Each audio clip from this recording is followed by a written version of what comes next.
नमस्कार श्रोताओं, आज गीता के चतुर्थ अध्याय दिव्य ज्ञान का वर्णन करने जा रहे हैं। पिछले अध्याय में आपने कर्म योग को सुना और उसके बारे में जाना।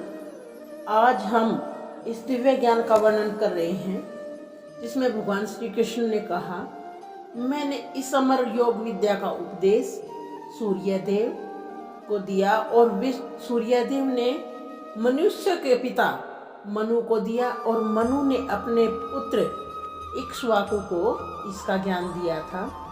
तो ये तो हो गया जैसे जैसे गीता का उपदेश हमारे सामने आया है। और आज एक मेन विषय पे जो बात कर रहे हैं वो कर रहे हैं कि कर्म क्या है और अकर्म क्या है। हमारा कर्म क्या होता है और अकर्म क्या है, इसका वर्णन आज इस अध्याय में करने जा रहे हैं। अगर इसके प्रति कोई शंका है तो आप उसे कमेंट में डालिए, हम गीता के अनुसार ही इसका वर्णन आपके सामने करेंगे। यदि कोई मनुष्य सचमुच ही भवबंधन से मुक्ति चाहता है तो उसे कर्म और अकर्म तथा विक्रम के अंतर को समझना जरूर पड़ेगा। कर्म क्या है, अकर्म क्या है, विक्रम क्या है, इनको तीनों को समझ कर ही हमें मुक्ति प्राप्त हो सकती है। कर्म, अकर्म तथा विक्रम का विश्लेषण की आवश्यकता जरूर पड़ेगी, क्योंकि यह अत्यंत ही बहुत ही गूढ़ विषय है, गहरा ज्ञान है। अगर कृष्ण की भावनामृत को तथा गुणों के अनुसार कर्म को समझने के लिए परमेश्वर के साथ अपने संबंध को जानना पड़ेगा। दूसरे शब्दों में हम ये भी कह सकते हैं कि जिसने यह भली भांति समझ लिया कि वह जानता है कि जीवात्मा भगवान का नित्य दास। यह भी एक विचारणीय विषय है। क्या जीवात्मा सोचता है कि मैं भगवान का दास हूँ? वो भौतिक जीवन में कितने भी देहधारी हैं दुनिया में, क्या वो सोचते हैं कि हम जीवात्मा भगवान के नित्य दास हैं और उससे उन्हीं के कृष्ण भावनामृत में ही कार्य करना चाहिए? और संपूर्ण भगवद गीता का लक्ष्य भी यही है। भगवत गीता कोई मामूली संस्करण नहीं है। इसमें बार बार बताया गया है कि जो भी मनुष्य की शंकाएं हैं, समस्याएं हैं, उन सभी का समाधान हमारी भगवत गीता में है, अगर वो हमें सही तरीके से मिली हो। क्योंकि आज जो युग है उसमें संसारी जीवों ने अनेक तरीके से गीता की टिप्पणी की गई है, उन्होंने अपने ज्ञान के अनुसार की गई है। लेकिन जो भगवान ने अपने मुख से जो गीता बताई गई है उसमें हर एक समस्या का समाधान है। और इसमें समझने के लिए सिर्फ हमारी दृष्टि होनी चाहिए, क्योंकि जैसी दृष्टि वैसी ही सृष्टि होगी। इस भावनामृत के विरुद्ध सारे निष्क्रिय परिणाम विकर्म या निषिद्ध कर्म है।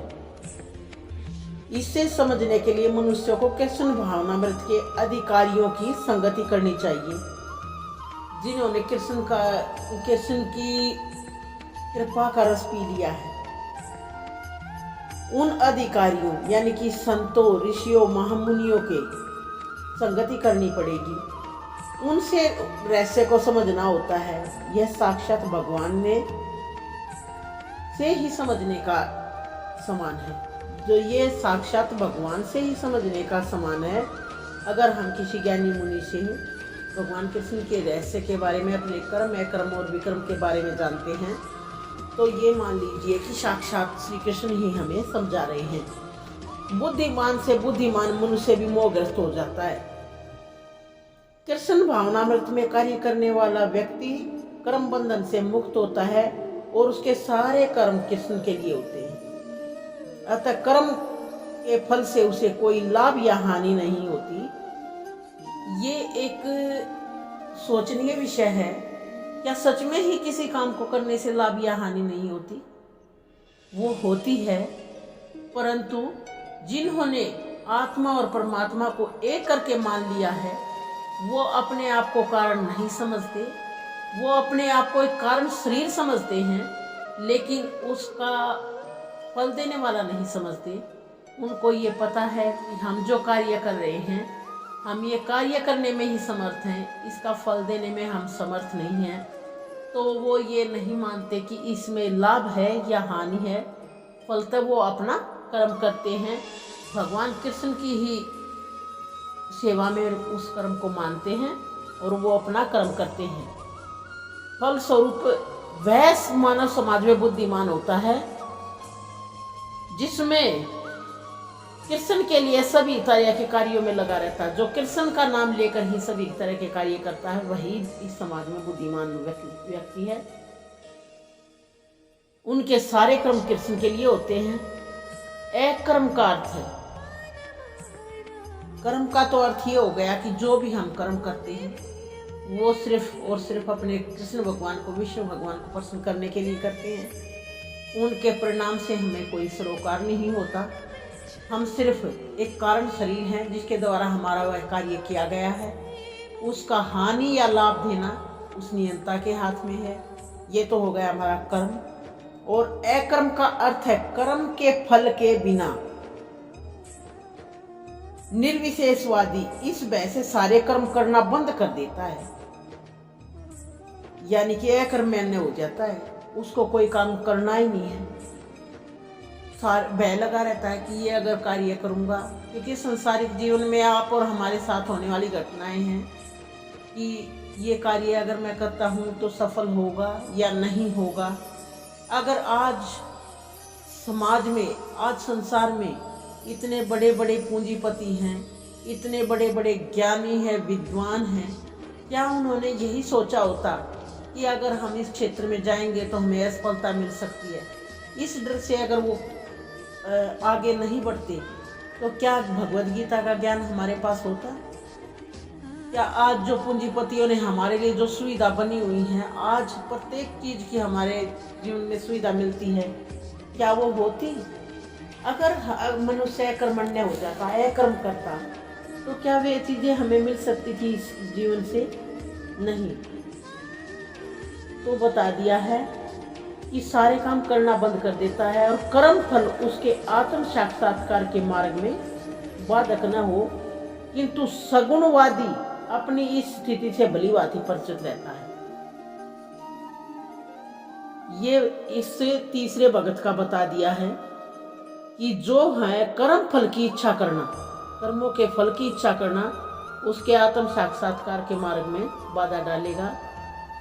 लेकिन वह व्यक्ति अकर्म नहीं करके, अकर्मण्य नहीं हो करके अपने सगुणवादी अपनी स्थिति में भली भांति परिचित रहता। वो अपने आप परिचित है कि मैं जो भी काम करूँगा उसमें नियोजन करता और उसका परिणाम देता सिर्फ भगवान है। मैं उनकी इच्छा के अनुसार यह कार्य कर रहा हूँ, तो वह यह सोच करके अपने सारे कार्य करता है। क्योंकि सारे कर्म कृष्ण के लिए किए जाते हैं, अतः इस सेवा के करने से उसे दिव्य सुख प्राप्त होता है। उसे मानसिक तथा शारीरिक पीड़ा नहीं होती। जो ये समझ जाता है कि ये मेरे ही कर्मों का फल है, ये मुझे भोगना है, लेकिन अगर उसमें हमें भगवान विष्णु की प्रसन्नता मिलती है तो हमें वह दुख सहने में भी शक्ति मिल जाती है और हम हंस अपने सभी दुखों का निपटारा कर सकते हैं। लेकिन एक बात और ये जानने योग्य है कि जब भी हमारे जीवन में कोई दुख आता है तो वो सोच लीजिए किसी चीज़ की चेतना जगाने के लिए हमारे अंदर आता है। ज्ञानी व्यक्ति उस चेतना को समझ जाता है कि भगवान मुझे क्या कहना चाहते हैं, मैं ठीक मार्ग पर हूँ या गलत मार्ग पर हूँ।